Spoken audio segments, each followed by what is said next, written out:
how are we doing today? I hope well. I am doing well myself. I am loving life right now, rolling with the podcast life. It has been fun. Yeah, there's a lot going on, but I'll save it for another episode. We're going to dive right in today. One of the things I do want to talk about before we go into our guest speaker is just my love for podcasting. I am so happy and thrilled and honored to have connected with people from all over the world. And I love doing this, and I really want to do more of this. But, in order to do so, obviously, this is something that it takes a lot of time and it takes a lot of money.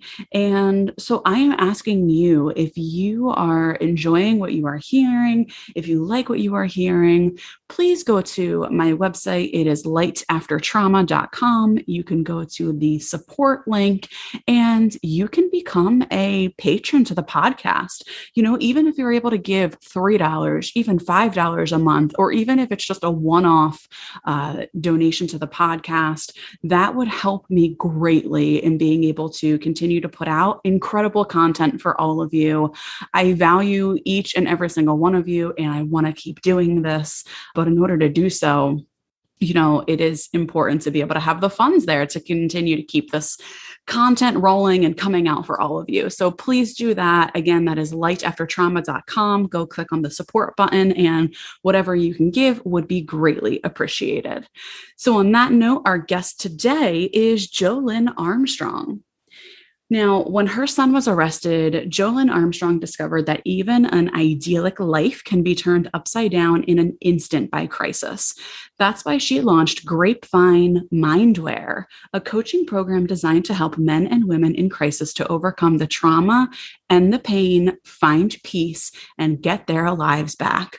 Jolyn's mission is to empower those impacted by COVID to live their best lives now, regardless of outside circumstances. So hello, Jolyn. It is Jolyn, right? You are saying it right. Not many people do. How are you, Alyssa? Yes. Listen, I have butchered my fair share of names. So Me too. I'm going to pat myself on the back for that one. That is a beautiful name, by the way. I absolutely love it. Thank you. So welcome to the podcast. Thank you. Yes, it's such a pleasure to be here. I'm so happy to have you. I'm very fascinated by your story. I think you have such an inspirational story. Can you kind of start with your story? What is your story? How did you get into this niche, this area of life where you are just helping other people? Yeah. Thank you. It's not a fun story to tell for sure, but I can't imagine that anyone who comes here after experiencing trauma has a fun story to tell, right? So, certainly not puppies and rainbows. That's for sure. Right. Exactly. Well, and what I learned from this too is trauma is not choosy about who it knocks over. It does not. None of us are safe. Now, you know what I mean? None of us are safe. It can come out of the blue like it did for me, or it can, come in a long stretch of time like it does for so many others. Yeah. But for me, it was all of a sudden kind of blow from left field. So I'll tell you a little bit about what was going on with me before trauma happened and where I was at when it knocked me over, because that part I think is kind of important as well. So I own a marketing company with my husband. We do a lot of marketing and business coaching for small businesses, right? A lot of like service industry businesses, or home service industry businesses. So painters and floor dealers and things like that, right? So lots of coaching, lots of education, and then we do some done-for-you services as well in the marketing space. And we run our business online, so it's super, super easy to be wherever we want to be at any time, right? I always tell people we use Zoom before it was cool.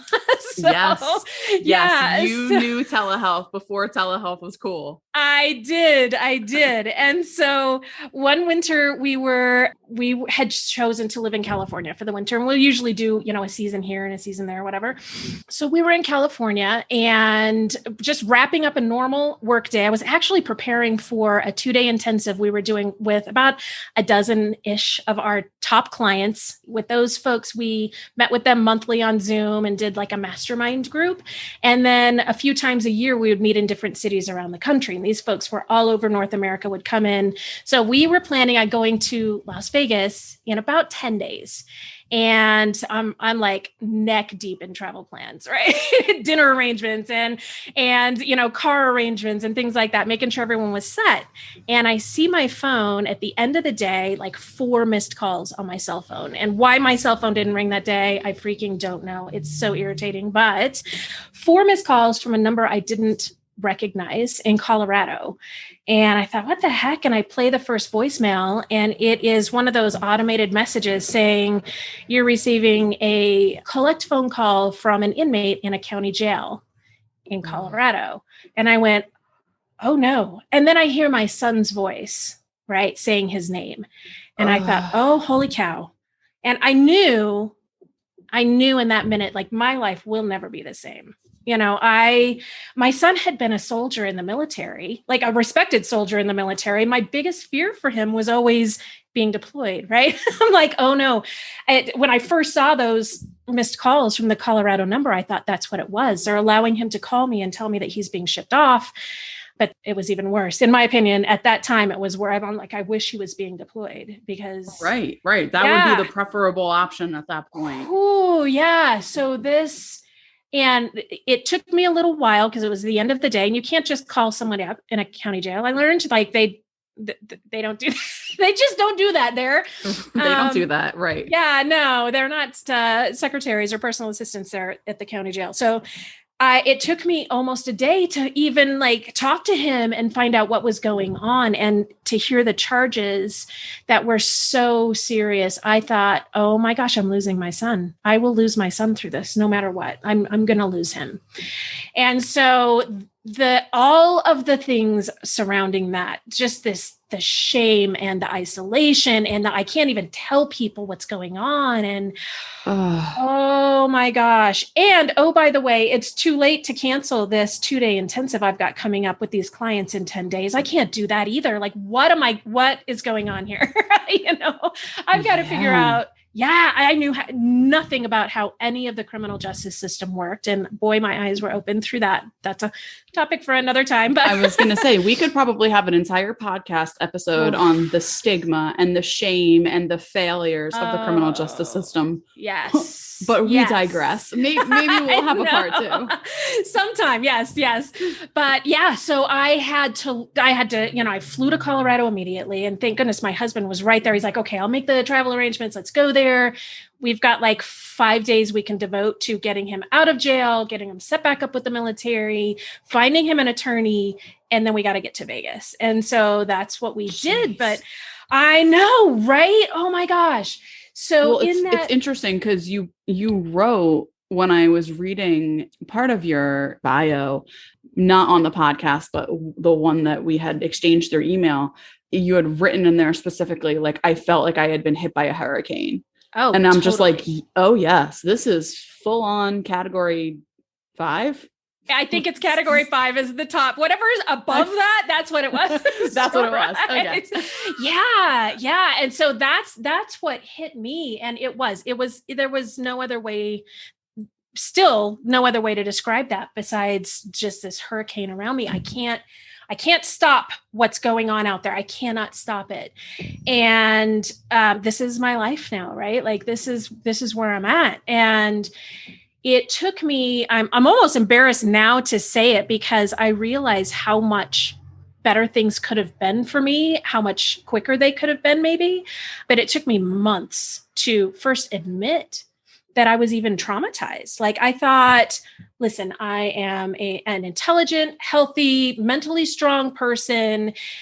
Well, and it also didn't help that I was going to hearings, seeing other people in the courtroom, like they're not traumatized. Like they're, They're just sitting there like this is a normal thing, right? And so I'm seeing other people not being affected the way I was being affected.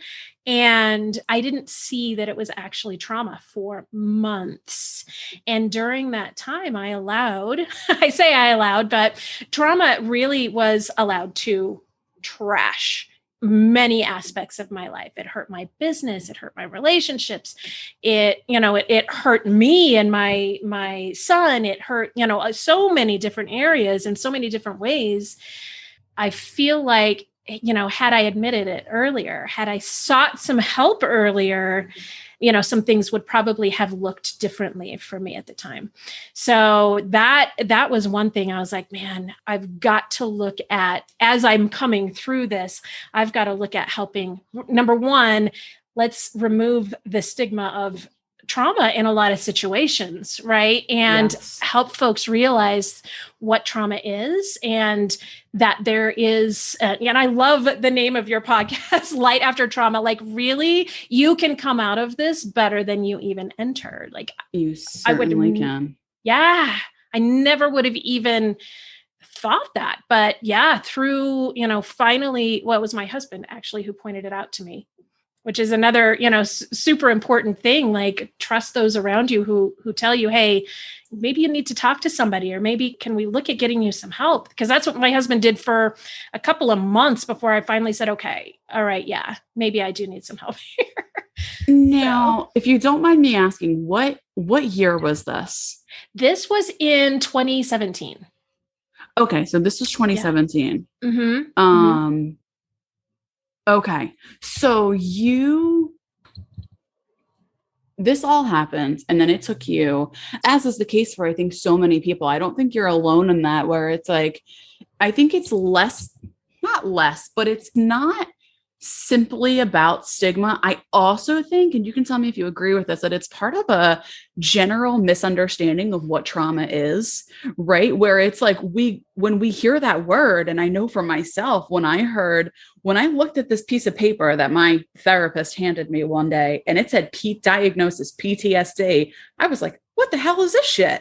Right? Trauma. I haven't been to war. That was my thought. Yes.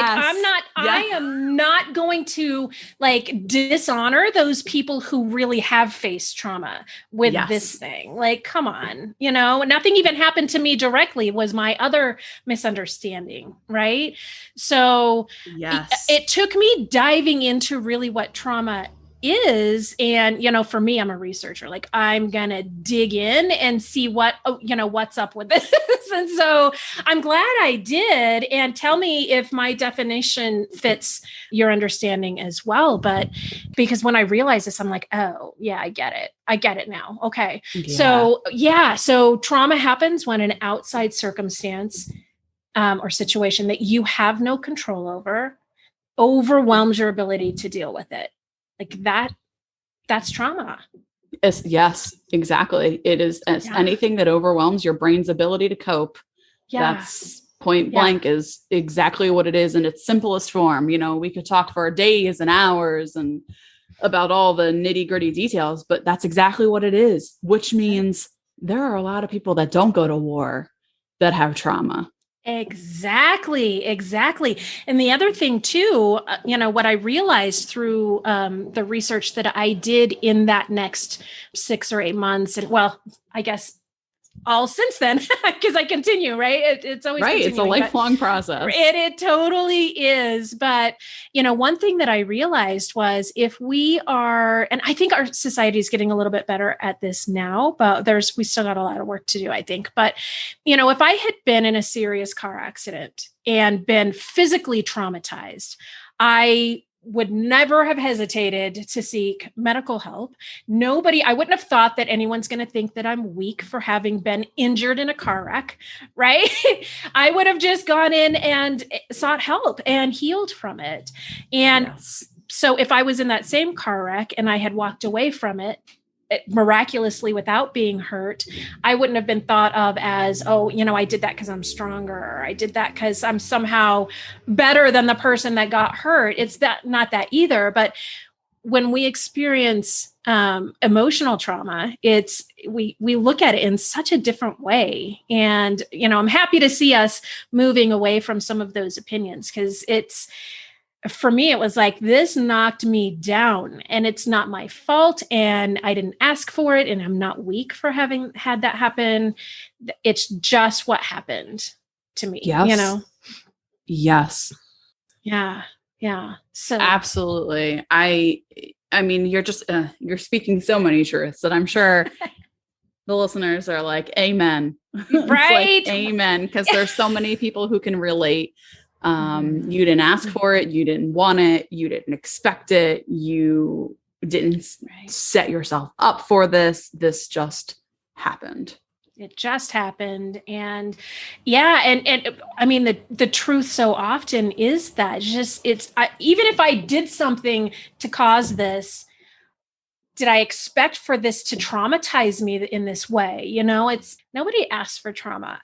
Like, nobody asked for this to happen. Hell right. no. Yeah. Like, and so I know that a lot of, I work with some people who have family members in the military who also say, man, I encouraged him to join the military and now this has happened. Like, I did have a part in that, but the reality is, no, whatever actions you took, you didn't ask for any bad thing to happen. Like, Exactly. It's That's a hard thing for trauma survivors. Man, that's a very hard thing. Trauma is so insidious. Oh my gosh. Oh my gosh. But the other thing too, I've learned, tell me if this resonates with you, is that it seems like trauma acts a bit like a kiln. You know what that is? Like what pottery people use, that oven, that super hot oven that just like solidifies their creation. Yes. Right. So yes. the positive things that we learn in trauma, the coping mechanisms, all of the things that we do to feel better get solidified, and they become lifelong great habits that we have, right? Which is why I love that light after trauma, we can come out of this if we do some work and make sure that our coping mechanisms are healthy, right? We come out of this in such a better way. We do. Yeah. We do. Yeah. And regardless of what you've been through, we Mm-hmm. can, and you have, and you are. So how did you do that and then land in this place where you're like, well, now I'm going to help other people? Because that's right. It's incredible. Well, thank you. Yeah, I realized in large part, thanks to my husband who kept saying, Jolyn, you have got to find some help here. Like, you're sinking. And so, Good for him. Yeah. Oh my gosh. I've got like the best husband in the whole world. So it's awesome that he has that, that level of respect, that, when your loved ones in your life, that the safe people in your life, I should say, tell you that. I think it's awesome. Yeah, I was so fortunate to have him during this time and since then. But so what I realized at that time was I'm spending so much time spinning in this fear, in this isolation, in the, all of the things. I'm spinning off here.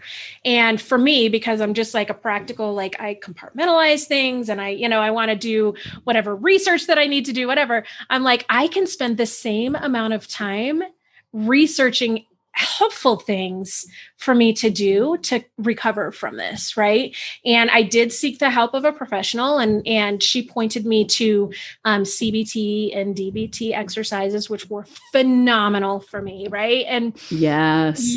And then the healing began, because now I've got something. When my mind is just off spinning, I've got a way to bring it back home. Right. And to find that, what I call the eye of the storm, because I was in a hurricane, no joke.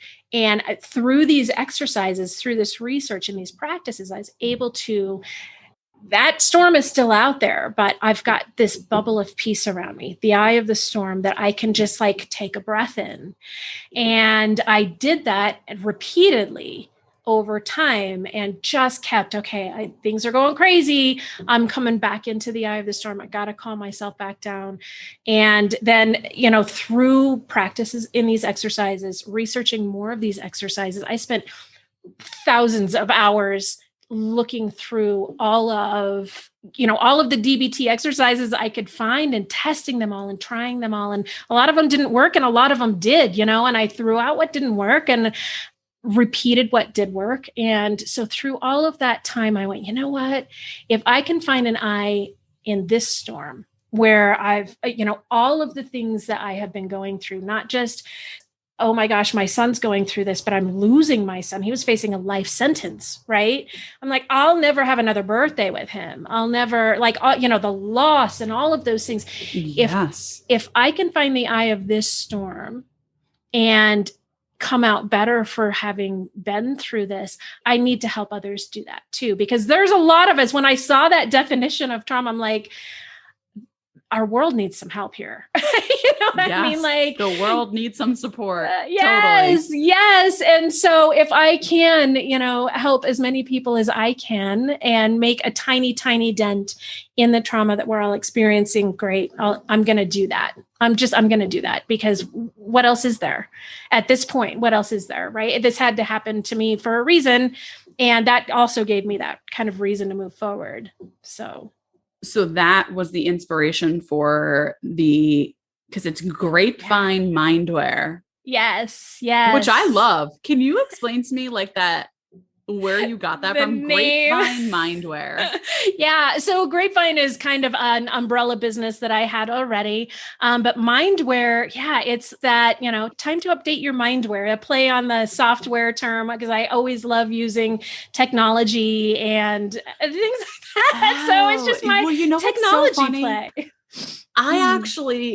I thought to myself when I saw it, I thought I saw Mindwear and my brain went to Tupperware, but I had the same thought process of like, time to throw out that old nasty Tupperware. Oh, there you go. Yeah, it is like an update thing. So, but yeah, I love it. Mindwear. Yeah.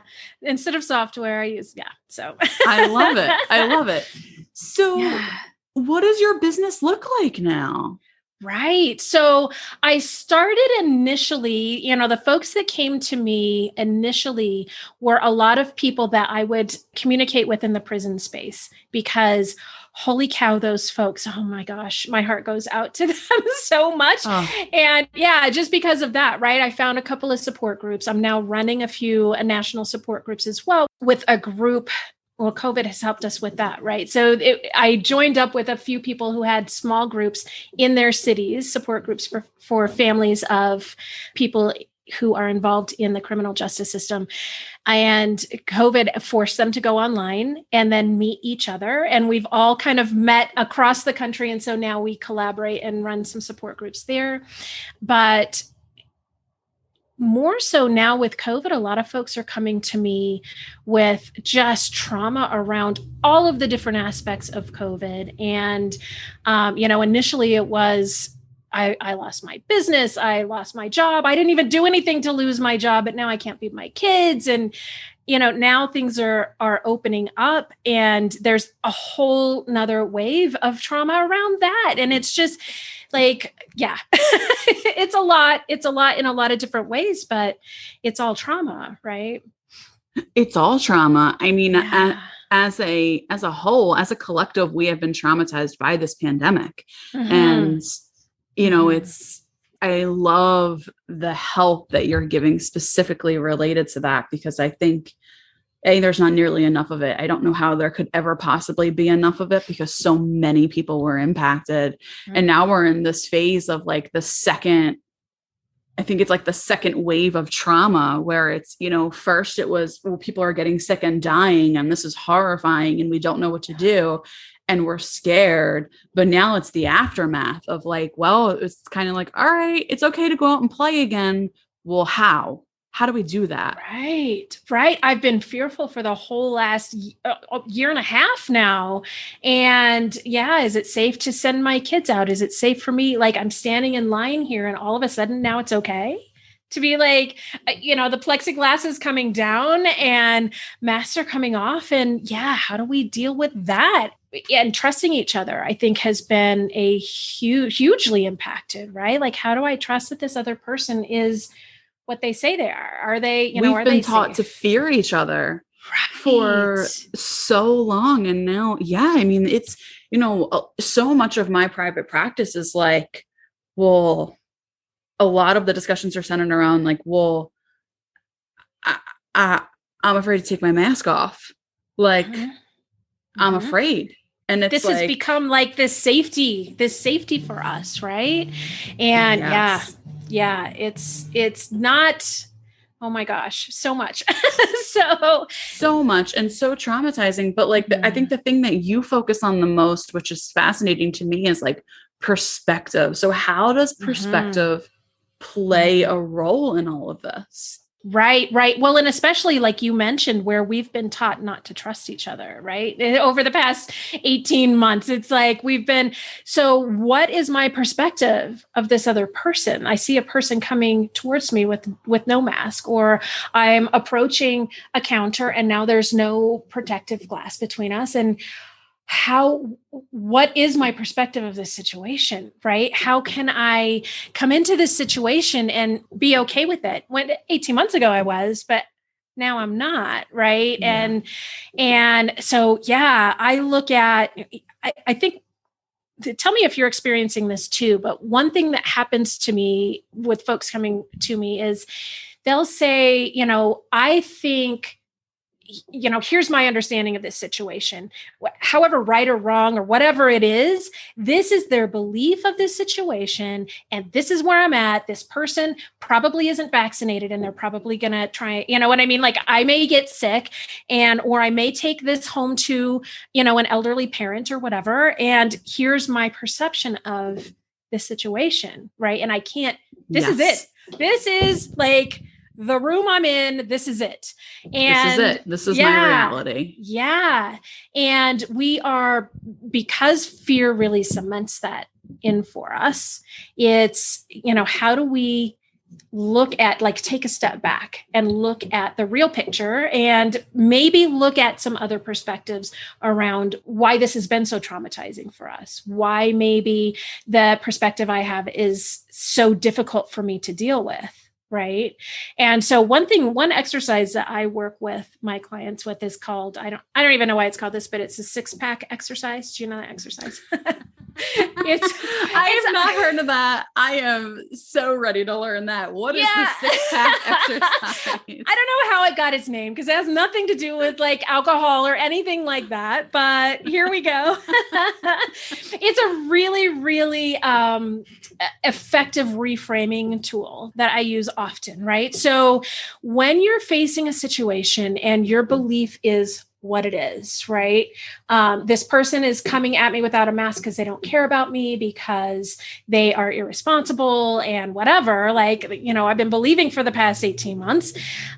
Let's come up with 6 reasons that other person, that the situation is what it is. 6 other reasons that person may be coming at you without a mask on.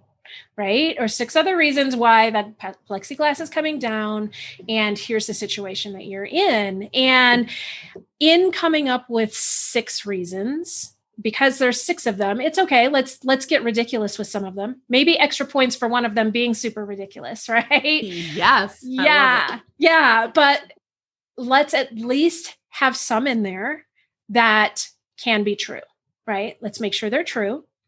And then let's look at the reason that is most helpful for you, right? Because we're all living in our own reality. We're living in our own set of beliefs.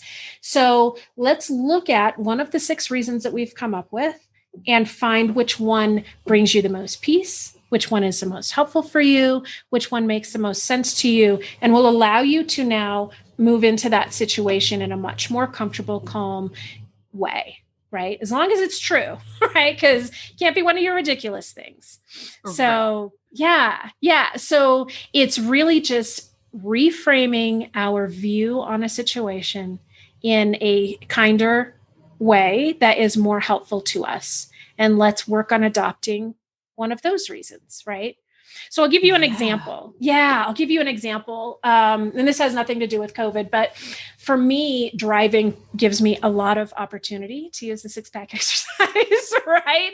Yep. And so for me, when somebody does something just really obnoxious, on the roadways that is dangerous or whatever, I'm going to come up with some reasons why they may have done that thing, right? So I'm driving down a road, the speed limit is 35, double yellow line, and a person flies past me, around me, and speeds off down the road, like way over the speed limit, way unsafe situation. What in the world was that jerk doing? And all the things that I can come up with to, Oh yes, right? all the choice words. Oh, I'm like, this happens goodness. to me every day of the week at driving in New Jersey.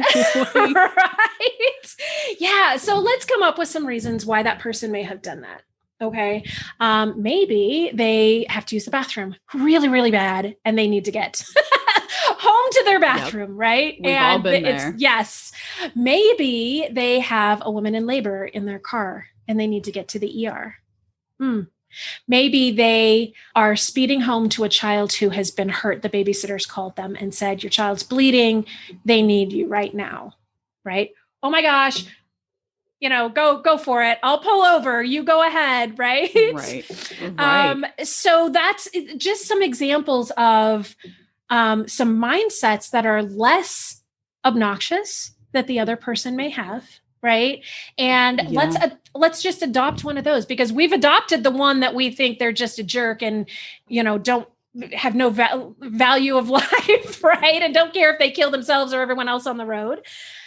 Yes. I mean, yes. And that's so often what we jump to, which is, myself included. Like when I say we all do it. I mean we, because I am right there with you going, especially for me, my big trigger is motorcyclists. Like, no offense to any of the safe motorcycle drivers out there. If you are a safe one, I appreciate you. But I get so triggered by motorcycle drivers who just like swerve in and out of lanes. And, my husband and I were driving home we went out to eat yesterday, and we were driving home, and there were like these two just really obnoxious, the loud engine. And like, first of all, that's a trigger for me. Like, the noise itself puts me on edge. But then when they're swerving in and out of traffic, driving on the side of the road that actually is illegal to drive on, I'm over here in the passenger seat, like, losing your mind, right? Losing my goddamn shit, going, what's going to happen? Yes. They're going to get themselves killed, and then they're going to traumatize the person that ends up hitting them because, they're being irresponsible on the road. But, that said, what does that do? Does that help them to slow down? No. You know what it does? Raises my blood pressure and makes me feel traumatized. Exactly.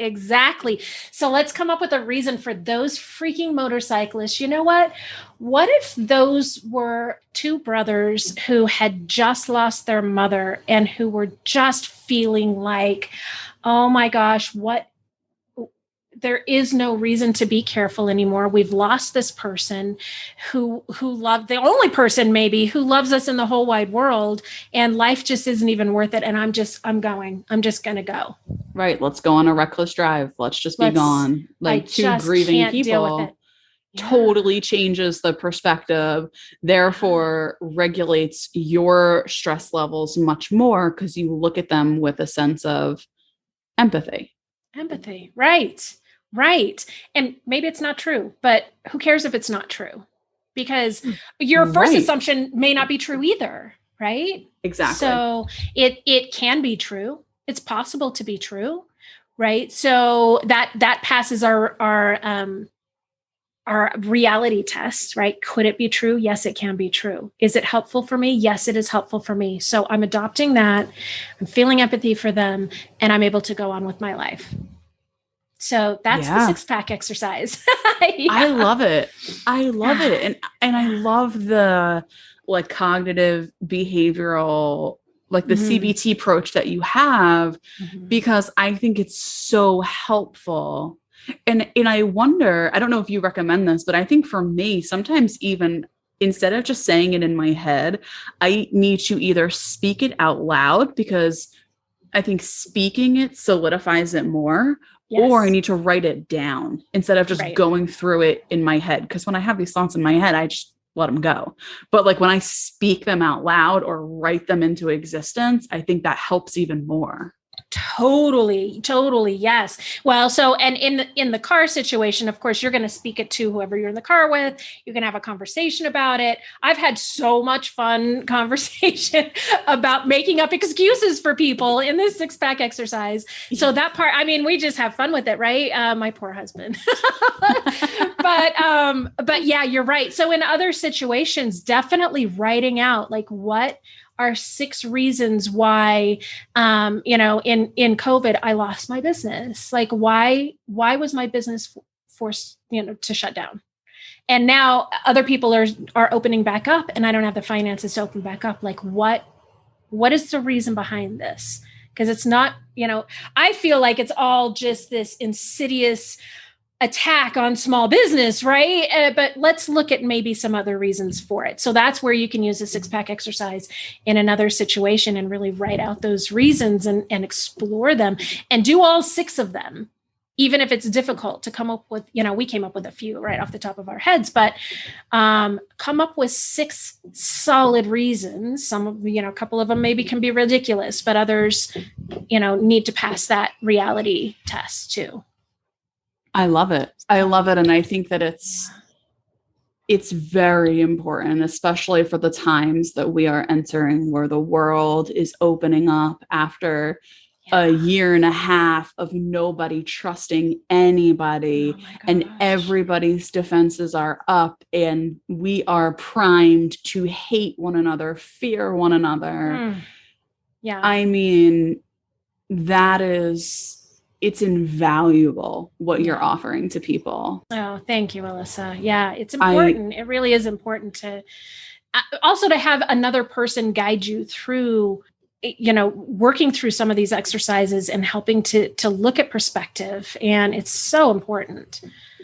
Yes, thank you for saying that, because it truly is not something, right? As much as we've been primed to distrust one another, none of us were meant to go through this life alone. So yes, you can certainly try to do some of the stuff on your own and some of it will be effective, but also part of what's effective, I believe even more so, is making that connection with somebody who can help you along that path of reframing, changing your perspective. Yes. Totally. Especially in a world where we've been isolated for so long. So we need that. We totally need that. We need it so much. So much. Yes. As scared as we all may be of it. Yeah. It's what we need. Yeah, for sure. Now, if people want to work with you, are you working with people individually? Or are you doing more just the support groups right now? Yeah. So what I've done, in addition to the work with families of people in the criminal justice system, and especially through COVID, so many folks have come to me with trauma around those things too. The support groups are free, larger groups. For me, I feel like the connection is way more effective one-on-one, especially initially. So I work one-on-one with folks all the time in a Zoom setting, just like this. So no matter where they are, no matter where I am, we can work together and, form that connection and work through some of these exercises together. I also work in a small group setting. The small groups I work with are super curated, people who have either initially worked with me one-on-one or who are very familiar with CBT and DBT exercises, because we work through in those groups a lot of those exercises together. So, I like to meet people where they're at, and some people feel way more comfortable in a small group setting. Totally. Yeah. So, one-on-one, small groups, and then the larger support groups if that's necessary as well. I also have created, for those people who just really aren't ready yet, like are taking the baby steps in the beginning, I've created some just email series as a reminder, like every single day for like 21 days, you'll get an email with a different DBT exercise to help prompt you to start that habit. I love that. Yeah. Yay, DBT. Yay! Yes. So for those that aren't really ready yet to like totally plunge in, but want to, dip their toe in, sign up for that free email series. It's on my website, and you can just get those prompts every single day and practice them on your own before diving in with a guide or anyone. So I love that, because I think it's a great stepping stone for, like you said, people who maybe aren't quite ready to, dive right in, but just want to dip their toes in. Yeah, for sure. For sure. And then for the listeners, we are so VIP status right now. We have our own landing page. That's right. I had some special gifts I wanted to give just your listeners. So I created a landing page for you. It's grapevine.mindware.com/light-after-trauma.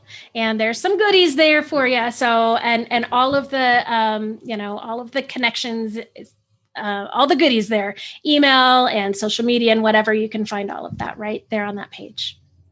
Yes, I love it. On that landing page, just as a little sneak peek, you have access to a free e-series. Yes. So this is already linked in the show notes for you all.